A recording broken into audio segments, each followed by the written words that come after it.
So guys, इस video से हम बढ़ रहे हैं JWT ऑथेंटिकेशन की ओर।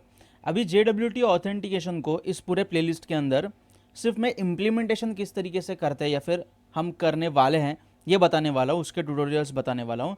लेकिन JWT के बारे में एक पूरा का पूरा डिटेल में आपको समझाने वाला कि किस तरीके से रेस्ट एपीआई के अंदर क्लाइंट सर्वर आर्किटेक्चर में JWT किस तरीके से काम करता है, ये पूरा डिटेल में समझाने वाला एक वीडियो मैंने पहले से ही इस चैनल के ऊपर अपलोड करके रखा है। सो पहले जाके वो वीडियो देखिए और फिर इम्प्लीमेंटेशन सीखने के लिए वापस यहाँ पे आप आ सकते हो। अभी JWT को इम्प्लीमेंट करने के लिए हमें डेटाबेस में भी कुछ मॉडिफिकेशंस करने पड़ेंगे। अभी वो मॉडिफिकेशंस क्या है ये मैं आपको बताता हूँ। उसका पहले मैं आपको रीज़न बताता हूँ कि आप बोलोगे कि JWT का और डेटाबेस का रिलेशन क्या है। सो दो टर्म्स मैं आपको इंट्रोड्यूस करवाता हूँ। सो उसमें से पहली टर्म है ऑथेंटिकेशन और दूसरी टर्म है ऑथोराइजेशन।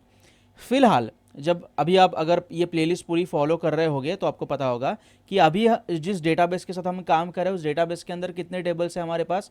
सिर्फ एक टेबल है जिस टेबल का नाम है यूज़र्स, राइट।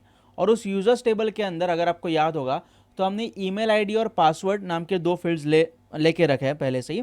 सो जाहिर सी बात है एज अ क्रेडेंशियल यूज़र को जब हम लॉगिन करवाने की फंक्शनैलिटी बिल्ड करेंगे सो एज अ क्रेडेंशियल हम उन दो फील्ड्स का इस्तेमाल करेंगे। अभी यहाँ पे यूज़र को लॉगिन करवाना, इस प्रोसेस को हम कहते हैं ऑथेंटिकेशन, राइट। सो ऑथेंटिकेशन मतलब क्या? यूज़र ने क्रेडेंशियल्स डाले, लॉगिन बटन के ऊपर क्लिक किया और सक्सेसफुली अभी यूज़र सिस्टम के अंदर रिसोर्सेस एक्सेस करने के लिए रेडी है। अभी तक उसने रिसोर्सेस एक्सेस किए नहीं है, सिर्फ रेडी है वो रिसोर्सेस एक्सेस करने के लिए। रिसोर्स एक्सेस करने के लिए रेडी होने के बाद मतलब ऑथेंटिकेशन कंप्लीट होने के बाद जो सेकंड स्टेप है उसे हम कहते हैं ऑथोराइजेशन। ऑथोराइजेशन मतलब यहाँ पे मैं सबसे पहले उसका नाम लिख लेता हूँ उस टर्म का, ऑथोराइजेशन। सो ऑथोराइजेशन मतलब क्या?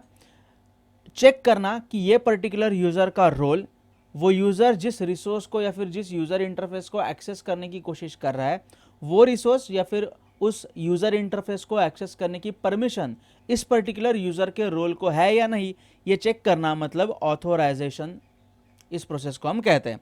अभी एक छोटा सा एग्जांपल देखते हैं कि चलो यूट्यूब का ही एग्जांपल लेते हैं। जब आप youtube.com के ऊपर किसी भी अननोन ब्राउज़र या फिर किसी भी न्यू ब्राउज़र के ज़रिए जाते हो तब आप एक सिर्फ गेस्ट यूज़र रहते हो, ठीक है। So as a guest user you can just watch YouTube videos, that's it. अभी जब आपको लाइक या फिर कमेंट करने की बारी आती है किसी पर्टिकुलर वीडियो के ऊपर या फिर किसी चैनल को सब्सक्राइब करने की बारी आती है, सो गेस्ट यूज़र इतनी आइडेंटिटी सफिशिएंट नहीं है, ये जो रोल है आपका ये सफिशिएंट नहीं है। You have to log in to the system. आपको ऑथेंटिकेशन पहले पूरा करना पड़ता है और ऑथेंटिकेशन के बाद ऑथोराइजेशन प्रोसेस में आपकी जो आइडेंटिटी चेक होती है, वेरीफाई होती है, उसको हम नाम देंगे यूज़र। चलो एक जेनरिक सा नाम देता है यूज़र। सो गेस्ट, उसके बाद आप बन जाते हो यूज़र जिसके ज़रिए आप यूट्यूब के ऊपर चैनल्स को सब्सक्राइब कर पाते हो या फिर वीडियो को लाइक कर पाते हो, वीडियोस के नीचे कमेंट कर पाते हो, एक्सेट्रा। अभी उसके बाद अगर आपने यूट्यूब की वेबसाइट के ऊपर अगर जो टॉप राइट कॉर्नर में जो अपलोड वीडियो का बटन रहता है उसके ऊपर क्लिक करने की कोशिश की तो डायरेक्टली आप वीडियोज़ अपलोड नहीं कर पाते।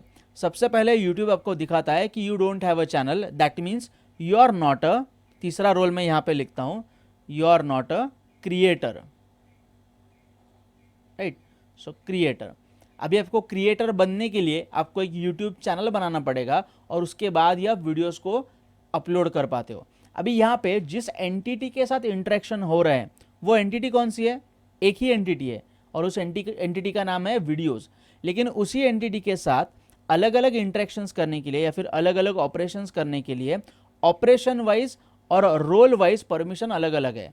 एक नॉर्मल यूज़र, एक गेस्ट सबसे पहले जिसने लॉगिन नहीं किया वो क्या कर सकता है? वीडियोस को व्यू कर सकता है। एक नॉर्मल यूज़र उन्हें लाइक, वीडियो के चैनल को सब्सक्राइब या फिर वीडियो के नीचे कमेंट कर सकता है। और एक क्रिएटर, डेफिनेटली क्रिएटर इन दोनों के सारे मतलब जो काम है वो तो कर ही सकता है, लाइक करना, कमेंट करना, सब्सक्राइब करना वगैरह। लेकिन कुछ एडिशनल फीचर्स क्रिएटर को मिलते हैं जैसे कि वीडियो अपलोड करना, वीडियो के एनालिटिक्स देखना वगैरह वगैरह। क्रिएटर के लिए तो एक पूरा का पूरा ऐप ही मिल जाता है स्टूडियो नाम का, यूट्यूब स्टूडियो नाम का। सो यहाँ पे ये जो सारे रोल्स हैं इन रोल्स को इम्प्लीमेंट करने के लिए जिसके ज़रिए हम ना ही केवल ऑथेंटिकेशन कर पाए बल्कि ऑथोराइजेशन भी हमारे प्रोजेक्ट नहीं, वैसे हम बना रहे हैं कुछ भी, हमारे करंट प्लेलिस्ट के अंदर JWT इम्प्लीमेंट करते वक्त authentication as well as authorisation दोनों चीज़ें इंप्लीमेंट कर पाए, इसलिए हमें डेटाबेस में कुछ ऐसे चेंजेस करने पड़ेंगे जिससे कि हम रोल्स और उस रोल के रिगार्डिंग परमिशंस को मैनेज कर पाए। अभी डेटाबेस में इसी व्हाइट बोर्ड के ऊपर ही छोटा सा मैं आपको डायग्राम निकाल के बताता हूँ कि ये एग्जैक्टली हमारे डेटाबेस में कौन से नए टेबल्स ऐड होंगे और एग्जिस्टिंग टेबल के अंदर कौन से चेंजेस होंगे। सबसे पहले वापस मैं एक बार यहाँ पे यूजर्स टेबल का यहाँ पे नाम लिखता हूँ मैं। फिलहाल हमारे पास यूजर्स नाम का एक टेबल है जिसके अंदर XYZ कुछ भी कॉलम्स है, प्लस उसके अंदर हमें एक और कॉलम ऐड करना है जिसके बारे में आपको बताता हूँ। अभी हमने बातचीत की उस रोल्स वगैरह के बारे में, सो एक तो बात कंफर्म है, हमें जो दूसरा टेबल बनाना पड़ेगा उसका नाम रहेगा रोल्स, बराबर।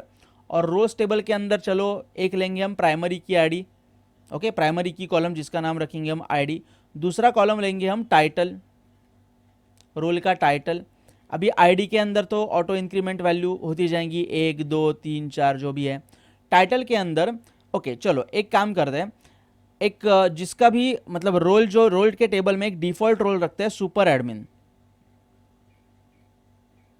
ओके एक मैं छोटी सी चीज़ आपको रिवील करता हूँ कि इस पूरे प्लेलिस्ट के अंदर ये जो भी हमारा बनते जा रहा है ना, आपने ऑब्जर्व किया होगा कि यूजर्स, फिर रोल्स आ गए, फिर JWT ऑथेंटिकेशन हम इंप्लीमेंट कर रहे हैं।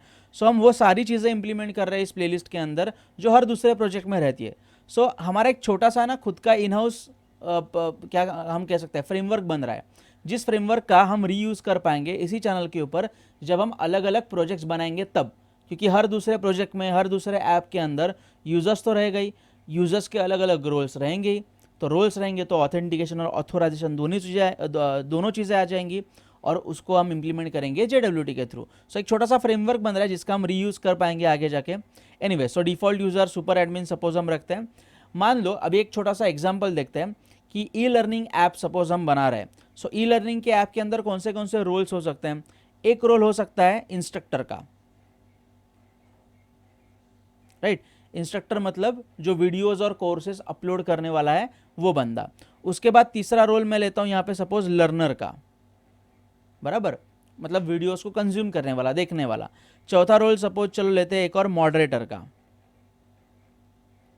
राइट। मॉडरेटर मतलब इंस्ट्रक्टर ने अपलोड किए हुए वीडियोस को शायद वो एक बार रिव्यू करेगा, कुछ सुझाव होंगे, कुछ चेंजेस होंगे टाइटल डिस्क्रिप्शन में तो वो करेगा करेक्शंस वगैरह। सो ये हो गया मॉडरेटर। अभी रोल्स के अलावा एक और टेबल हम बनाएंगे जिसका नाम मैं दूंगा एंड पॉइंट्स। ये लॉजिक ज़रा ध्यान से देखिए। सो एंड पॉइंट्स, अभी एंड पॉइंट्स मतलब क्या एग्जैक्टली। सो रिमेंबर अभी तक हमने जितने भी क्रूड ऑपरेशंस किए उन सारे क्रूड ऑपरेशन में हमने क्या किया, एंड पॉइंट्स बनाए, slash user slash create slash user slash get all slash user slash delete slash user slash update and so on. Similarly अभी यहाँ पे एंड पॉइंट क्या हो सकते हैं, ओके सपोज चलो प्राइमरी की कॉलम आईडी, दूसरा कॉलम रहेगा and point name, and point what, और तीसरा मैं एक और कॉलम लेता हूँ मेथड, गेट पुट पोस्ट और डिलीट। कौन सी HTTP मेथड है यहाँ पे, तो ऑटो इंक्रीमेंट का ही लॉजिक रहेगा 1 2 3 एंड सो ऑन। अभी एंड पॉइंट में सपोज पहला एंड पॉइंट है मेरा स्लैश वीडियो स्लैश अपलोड, बराबर। मेथड रहेगी उसकी ऑफ कोर्स पोस्ट। दूसरा एंड पॉइंट सपोज रहेगा slash course slash create, of course उसकी भी मेथड रहेगी पोस्ट। तीसरा चलो लेते हैं slash course slash get all, okay, मतलब सारे कोर्सेज के थंबनेल दिखेंगे और यूज़र जिस किसी भी कोर्स के थंबनेल के ऊपर मतलब एक कार्ड के ऊपर क्लिक करेगा यूज़र इंटरफेस से, सो अगले पेज के ऊपर या फिर दूसरे कंपोनेंट के अंदर उस कोर्स के अंदर के सारे वीडियोस फेच होंगे होके दिख जाएंगे यूज़र को, लर्नर को मतलब। सो स्लैश गेट ऑल डेफिनेटली इसकी मेथड क्या रहेगी, गेट, ओके। 3 एंड पॉइंट्स अभी तक हमने बनाए। अभी इन एंड पॉइंट्स और रोल्स के बीच का रिलेशन हम कैसे मेंटेन करेंगे कि कौन से एंड पॉइंट को एक्सेस करने की परमिशन किस रोल वाले यूजर्स को है, और वो मल्टीपल रोल्स भी हो सकते हैं। मान लो कि कोर्स स्लैश गेट ऑल, अभी कोर्स स्लैश गेट ऑल को इंस्ट्रक्टर भी कर सकता है, लर्नर भी कर सकता है और मॉडरेटर भी कर सकता है, लेकिन वीडियो स्लैश अपलोड मॉडरेटर नहीं कर सकता, लर्नर भी नहीं कर सकता, सिर्फ इंस्ट्रक्टर कर सकता है। सो इस तरीके से multiple roles with endpoints associate करने के लिए मैं एक और चौथा टेबल यहाँ पे बनाऊंगा, जिस टेबल को सपोज मैं नाम दूंगा एक्सेसिबिलिटी, ओके।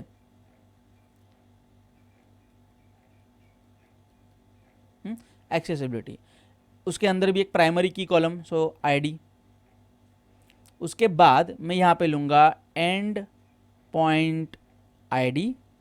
अभी यहाँ पे एंड पॉइंट आईडी मतलब क्या, ब्रैकेट में मैं लिखता हूँ FK मतलब फॉरेन की। सो यहाँ पे एंड पॉइंट्स के टेबल में आईडी इज़ अ प्राइमरी की, वो यहाँ पे बन जाएगी फॉरेन की। एक और कॉलम लेता हूँ मैं यहाँ पे रोल्स या फिर अलाउड रोल्स। अभी इसके अंदर ये तो चलो ऑटो इंक्रीमेंट रहेगा हमेशा की तरह।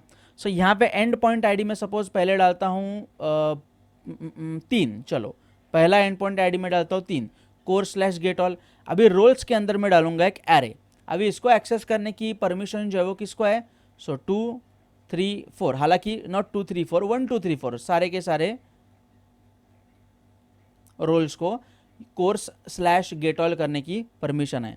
दूसरा वीडियो/अपलोड। सो यहाँ पे मैं एंड पॉइंट आईडी क्या लूँगा 1, क्योंकि वीडियो/अपलोड का एंड पॉइंट एंड पॉइंट के टेबल में वीडियो/अपलोड एंड पॉइंट का प्राइमरी की आईडी क्या है 1। सो यहाँ पे मैं 1 लूँगा और उसको मैं एरे जो पास करूँगा उसके अंदर मैं डालूँगा सिर्फ इंस्ट्रक्टर का आईडी जो कि है 2 यहाँ पे, क्योंकि सिर्फ इंस्ट्रक्टर ही वीडियोस को अपलोड कर पाएगा एंड सो ऑन। इस तरीके से हम क्या मैनेज करेंगे यहाँ पे एक्सेसिबिलिटी टेबल के अंदर कौन से एंड पॉइंट को एक्सेस करने की परमिशन किस रोल वाले यूजर्स को है। एक और यहाँ पे चीज़ बाकी है, जैसे मैंने थोड़ी देर पहले कहा था यूजर्स के टेबल में भी पर्टिकुलर यूजर का रोल मेंशन करने के लिए हमें यहाँ पे क्या लेना पड़ेगा, रोल आईडी। सो यहाँ पे रोल्स के टेबल में आईडी इज अ प्राइमरी की, वो यहाँ पे बन जाएगी रोल आईडी फॉरेन की। सो यहाँ पे मैं लिखता हूँ FK और यहाँ पे सपोज अगर ये मेरी एंट्री है सागर महाजन की, अगर मैं इंस्ट्रक्टर हूँ तो मेरा रोल आईडी क्या रहेगा, 2 रहेगा एंड सो ऑन। सो ये हो गया हमारा छोटा सा डेटाबेस का लॉजिक। इस तरीके से हम सारे रोल्स वगैरह मैनेज करेंगे और उसके अराउंड हमारा JWT का ऑथेंटिकेशन और ऑथोराइजेशन का हम लॉजिक बिल्ड करेंगे। फिलहाल एक काम करते हैं, इस वीडियो के अंदर यहीं पे रुकते हैं और एक्चुअल डेटाबेस मॉडिफिकेशन हम अगले वीडियो में देखते हैं।